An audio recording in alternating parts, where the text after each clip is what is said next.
Hey guys, and welcome back to the channel and another installment of Now That's Cool. Today I want to share with you a model that this year is 20 years old and is still, in my opinion, one of the coolest models I have ever seen, and it's a standard setter. Stick around.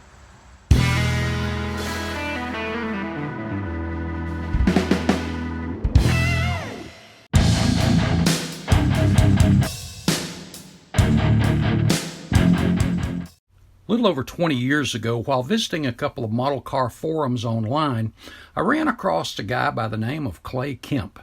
Clay had gotten back into the hobby and was jumping back in with both feet, and I was just blown away and impressed with his research, his skills, some really unique talents, and just really a great gift. And being someone that had worked on and turned some wrenches on race cars, I could tell by just watching what he was doing that he had some experience.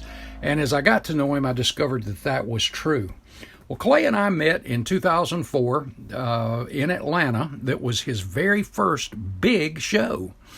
And the truck I'm about to share with you was the vehicle that he brought to that 20 years ago. And as I said in the opening, it is a standard setter. It is still one of the most impressive builds and just one of my favorites of Clay's, and he has many that I really like. But I've watched Clay over the years as his skills even grew even more, if that's possible. But Clay is an inspiration to so many people, including myself. Clay, I've been lucky to be friends with him now for these 20 years, and he has helped me out by designing some decals for me in years past, as well as we talk sometimes just horsing around and things like that. But Clay has become just a great and treasured friend, even above the modeling. And you know, that's another thing about this hobby, the friendships we make. It is really something, and this guy is very, very special to me. But the vehicle I want to share with you again is the one he brought to Atlanta in 2004, and it is the Ted Musgrave Dodge truck. Now, this thing was well researched, and as I get into the build pictures, you're going to see what I'm talking about. But this thing just blew me away and still does. Like most of us, Clay started off by doing his research as well as starting to gather all the material he needs. And this was one of the things that impressed me too, was he, like me, he puts together a project box, starts to throw together everything that you can think of you're going to need for that project, get it into one box, and there you go. Well, Clay started this off with the Ross Gibson Dodge stock car engine. It's too bad we don't have Ross Gibson engines anymore. These resin cast engines were absolutely awesome. You've seen several of them that I've built on the channel, and these are just great. And check out these heads. Is that not cool? And here's a look at the finished engine. I'm going to let you gawk at this while I talk a second. I mean, check out the transmission, check out the pump system, the pulleys, everything about this thing. Very impressive. Now, I'm going to jump over a whole bunch of pictures simply because this video would be way too long if we went through everything, but I'm going to hit the highlights. And I think you're going to have to agree, this is really cool. Another view from the front there.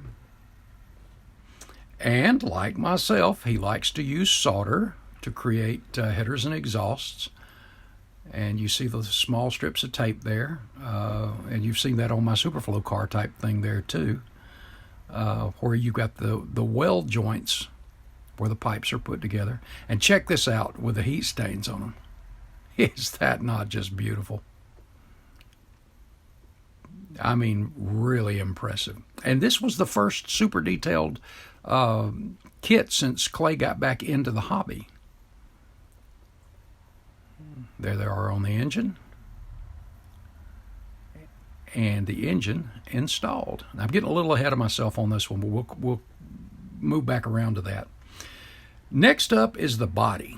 Now, the only vehicle available in a Dodge truck, in the NAS trucks at the time, was a 2001-2002. Well, this Musgrave truck was a 2004.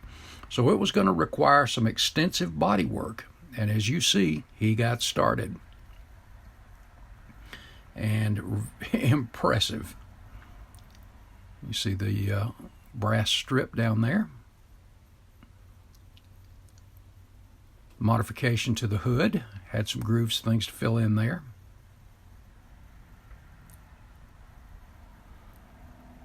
And a stock as well as the new truck body. Big difference. And we'll come back to the body later, but moving on to the chassis. Lots of little scratch-built parts that make a model. And I was, again, when I saw this, when he was posting the progress online, several forums at the time, I was just, wow, he has really researched this stuff. All the proper stuff for the rear quarter of the Laughlin chassis. Scratch building the top portion of the fuel cell. And this is another thing I love. Y'all know I love to scratch build, and Clay does too, and does it masterfully. And here back to the chassis, you see a lot of the extra bracing that needed to be added, and he did. And beautifully, I might add. I'll get back to the chassis in a minute, but moving on, some of the photo etch brakes and hubs.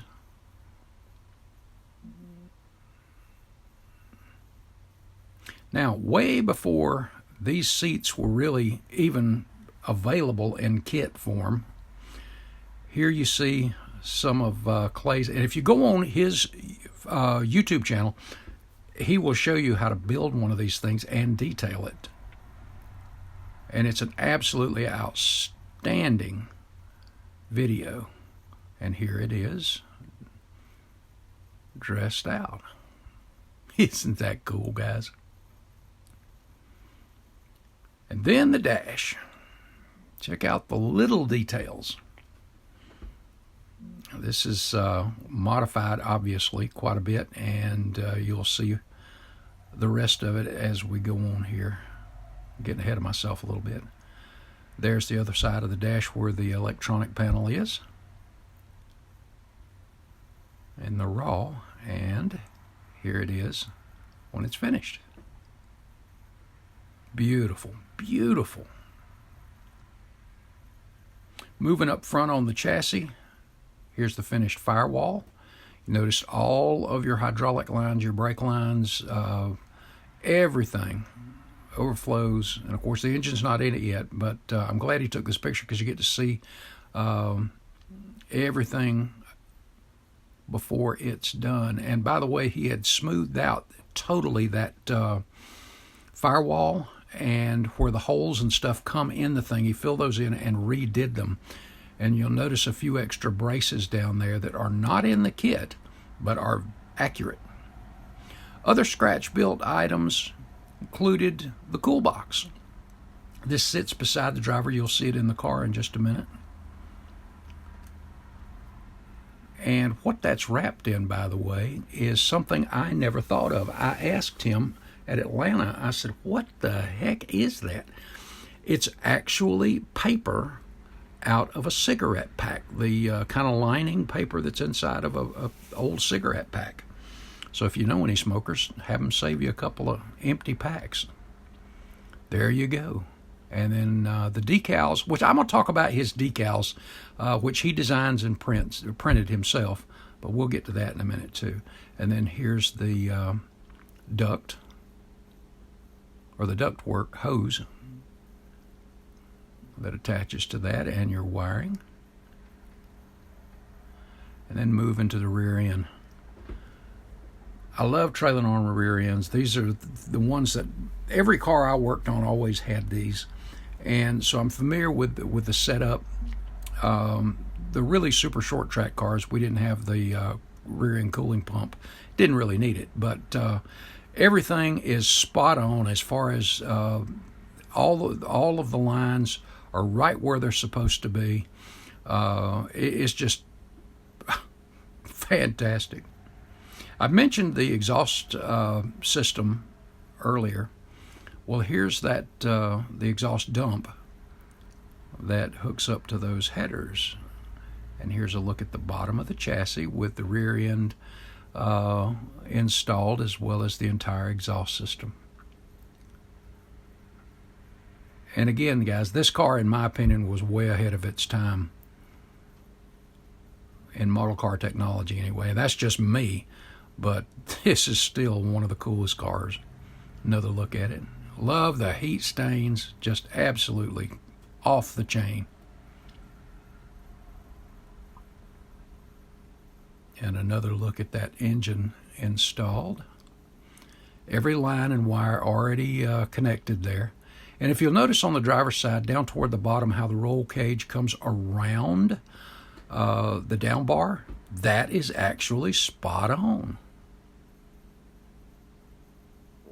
Now, the tires and wheels, absolutely awesome. And again, well researched, because instead of Goodyear Eagles, you notice it's the Goodyear #1 Wrangler, which is what the truck series ran, were the Wrangler tires. Beautifully marked up. I mean, just wow. Now, the decals I was talking about. Clay, if you don't know, is the main designer for Salvino JR Models decals. And if you've looked at these things, they're printed by Powerslide. They're absolutely awesome, but he's the designer. And they are spot on. Now, back then, he used to do, when Alps printers first came out and were the big thing for decal makers, Clay did those, and the decals that he has made for me, he had done years ago on his Alps printer, which, as I understand it, that thing's obsolete now. And I think Clay has someone that actually, he does the artwork and someone does the printing for him. But here's the body starting to come together.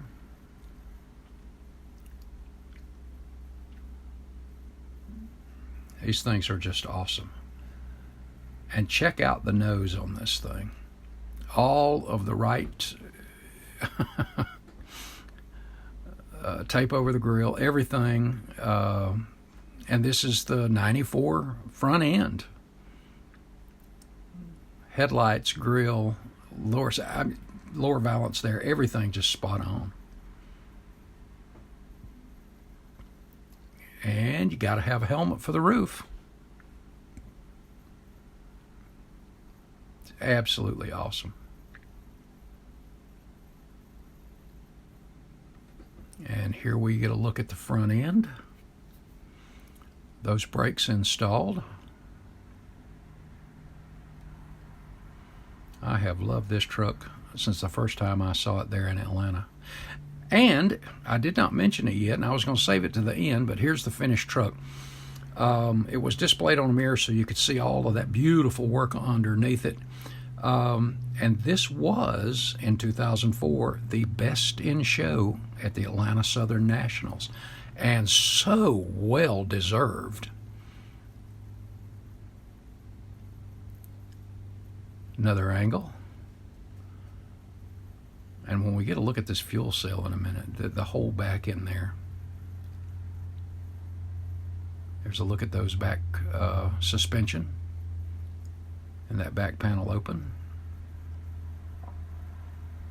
As you see here, this is kind of the way it was displayed. It was up on jack stands, but still you could see all of that beautiful work underneath and the tires displayed there. Absolutely off the hook.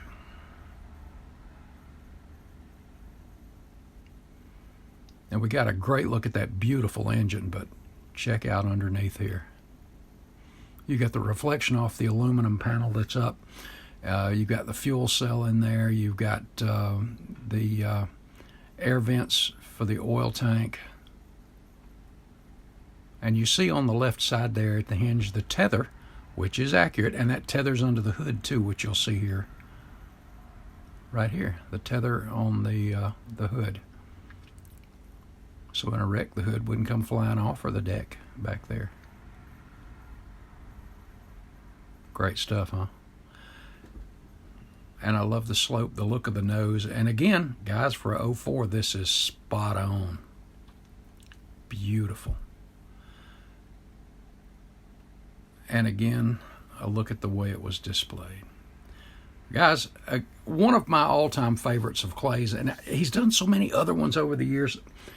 I'm blown away by all of them, but this one I remember, I think, the most because I watched it when he first started off, and that first show we went to, or he came to in Atlanta, and to do what he did with this truck, it was just absolutely awesome. Over the years, I've been privileged to go to Toledo, several other shows as well, and meet up with Clay there. And we'd go out to lunch and just had some great times talking. And nowadays, I know last year in Atlanta, we got to talk some. We talked more at the hotel than we got to talk at the show because, of course, everybody's talking to us too. And especially him. But what an awesome modeler. What an awesome friend. We have a lot of fun together, and I'm still in awe, and just go to school on his stuff. Hey, none of us are ever too old to learn something new. And what an awesome piece of work.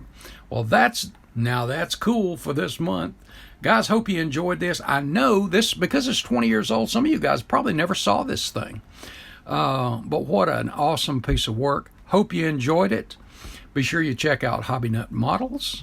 And hope to see you in the next video, guys. God bless.